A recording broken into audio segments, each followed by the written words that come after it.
할렐루야. 고난주간 특별 새벽 기도회에 오신 새로운 교회 모든 성도님들을 진심으로 환영하고 축복합니다. 다 같이 우리 주님이 가르쳐 주신 기도를 드리겠습니다.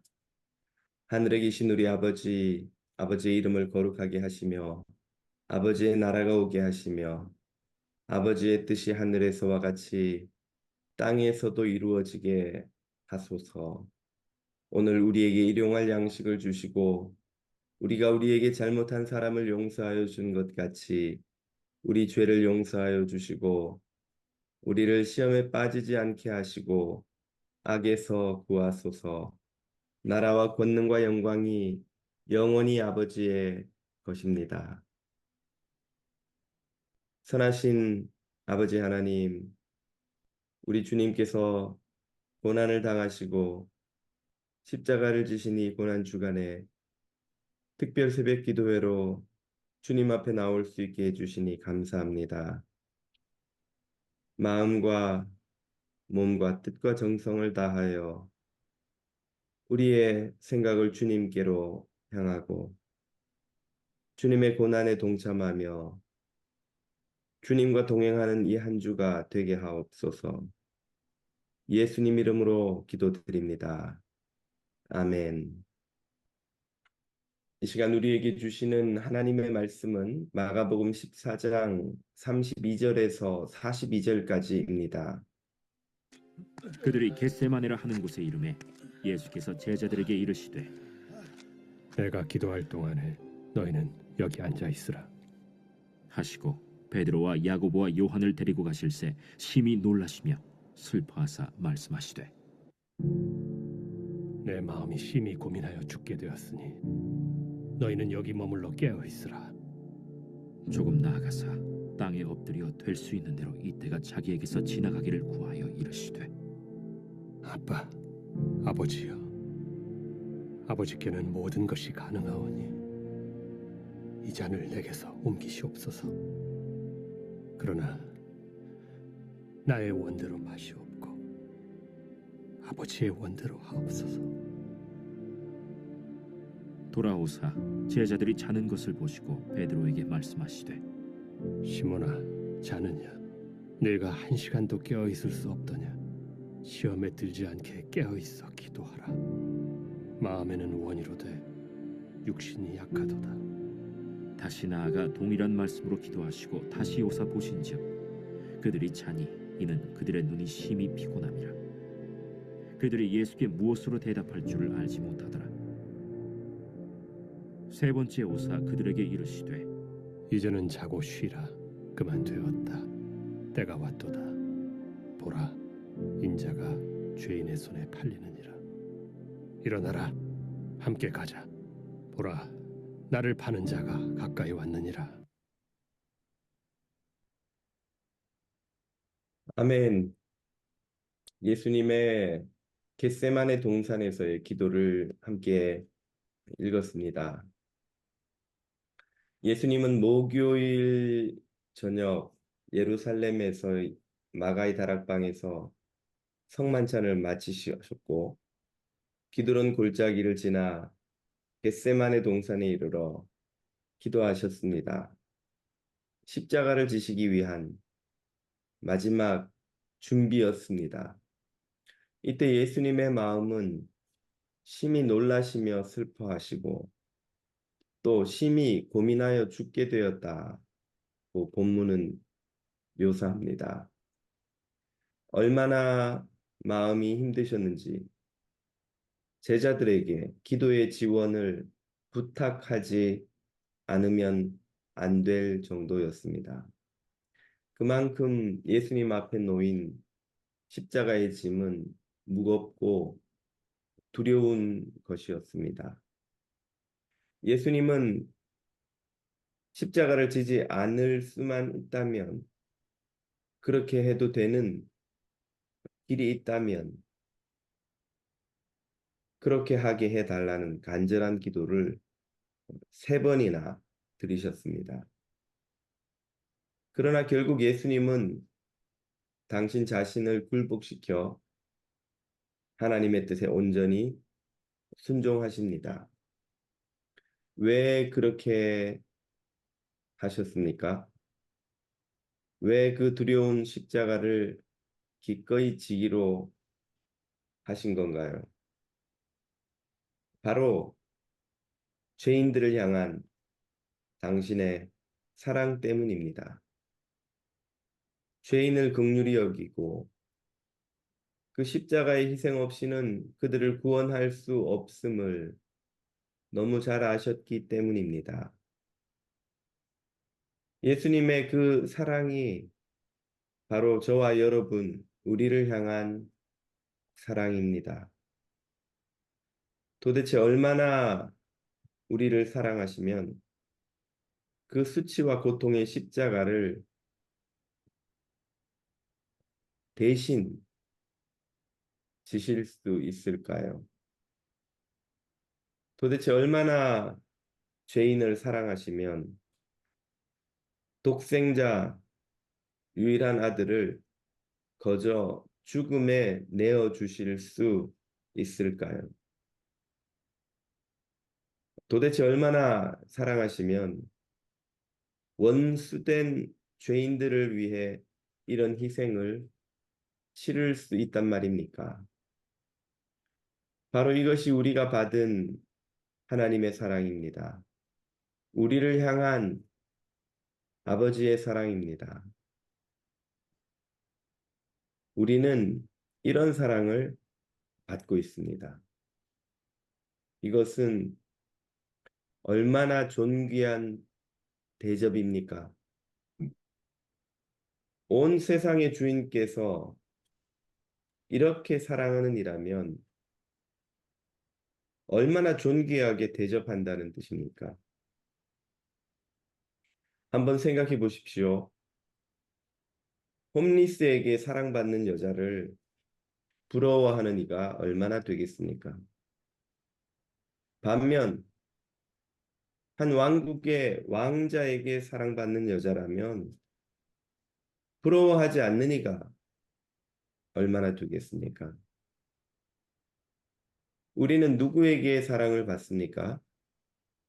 온 우주의 창조자로부터 사랑을 받고 만왕의 왕 예수님으로부터 사랑을 받습니다. 창조주 하나님은 우리를 존귀한 자녀로 삼으셨고 만왕의 왕 예수님은 우리를 순결한 신부로 삼으셨습니다. 그러니 우리는 도대체 얼마나 큰 은혜를 거저 입은 것입니까? 이런 은혜를 입은 자녀답게 거룩하고 아름다운 삶으로 하나님께 영광을 돌리시기를 축복합니다. 성도가 그런 거룩하고 아름다운 삶을 살기 위해 알아야 하는 것은 무엇일까요? 바로 깨어 있는 것입니다. 38절에서 예수님은 시험에 들지 않게 깨어 있어 기도하라고 하셨습니다.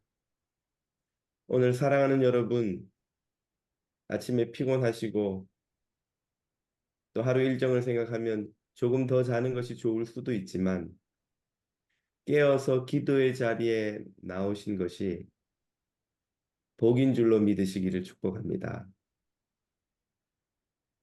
자이든 타이든 이런 이유든 저런 이유든 깨어서 기도하는 자리에 나온 것은 복입니다. 은혜입니다. 하나님이 주시는 놀라운 선물의 시간입니다. 기도하는 성도는 복됩니다. 반면에 기도를 멈춘 성도는 불행합니다. 기도를 멈추는 것은 영적인 잠에 빠지는 것이죠. 잠든 성도는 무방비 상태가 됩니다. 문을 활짝 열어놓고 잠든 것이나 다름없지요. 마음대로 도둑이 들어와 훔치고 마음대로 강도가 들어와 죽입니다. 성도가 영의 생명을 지키고 거룩함을 잃지 않으려면 깨어서 기도해야 합니다.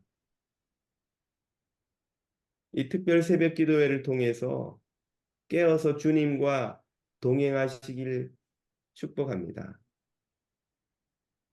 특별 새벽 기도회가 끝났다고 기도를 멈추지 마시고 이 기도회를 통해서 계속 기도하는 자리를 지키시기를 축복합니다. 오늘 본문 40절을 보면 예수님이 세 번째 기도하고 오셨는데도 여전히 세 명의 제자는 깨어서 주님을 기도로 돕지 못하고 잠들어 있었습니다. 그들의 눈이 심히 피곤했기 때문이지요. 그들도 할 말은 있었을 겁니다. 너무 피곤해서. 그러나 40절 후반부를 보면 그들은 예수께 무엇으로 대답할 줄을 알지 못했다고 합니다. 예수님이 그토록 세 번이나 간곡하게 기도의 지원을 제자들에게 부탁하셨건만 그들은 모두 피곤하다는 이유로 그때마다 잠들어 버렸고 그래서 주님이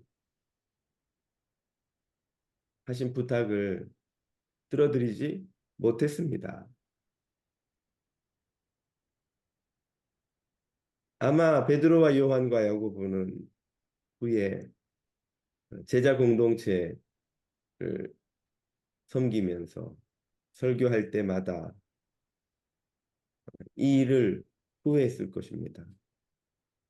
그때 내가 우리 주님이 십자가를 지시려고 하는데 내가 기도로 주님을 도와드리지 못했노라. 얼마나 베드로가 후회스러웠을 터이고 요한과 야고보가 후회스럽고 부끄러웠을까요? 우리도 주님 앞에 설 때에 그런 부끄러운 일을 고백하지 않기를 축복합니다. 주님이 깨어 기도하라. 시험에 들지 않게 깨어 기도하라고 하시는데 우리가 잠들었다가 주님께 할 말을 찾지 못하는 부끄러운 자리에 서지 않기를 축복합니다. 이, 이 특별 새벽 기도회가 주님과 동행하며 기도의 자리를 지키는 계기가 되기를 축복합니다.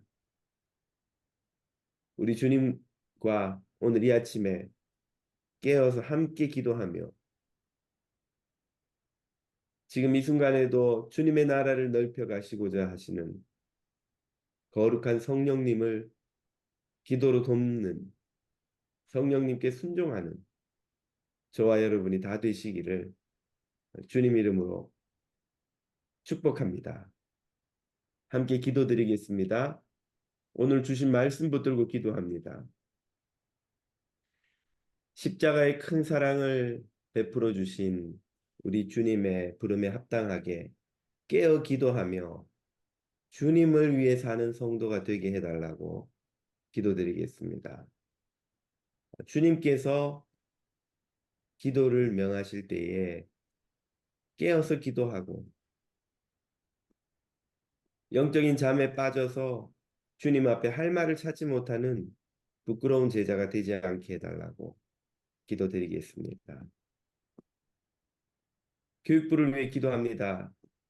이 지역사회의 많은 어린 자녀들을 그리스도의 사람으로 세우게 해달라고 기도드리겠습니다. 새로운 교회가 리오니아 하이스쿨을 요람으로 삼아 교회 기초를 잘 다지고 이 지역에 위로와 소망을 주는 교회로 성장하도록 기도하겠습니다. 이런 기도의 제목을 가지고 다 같이 주님 앞으로 나아갑니다.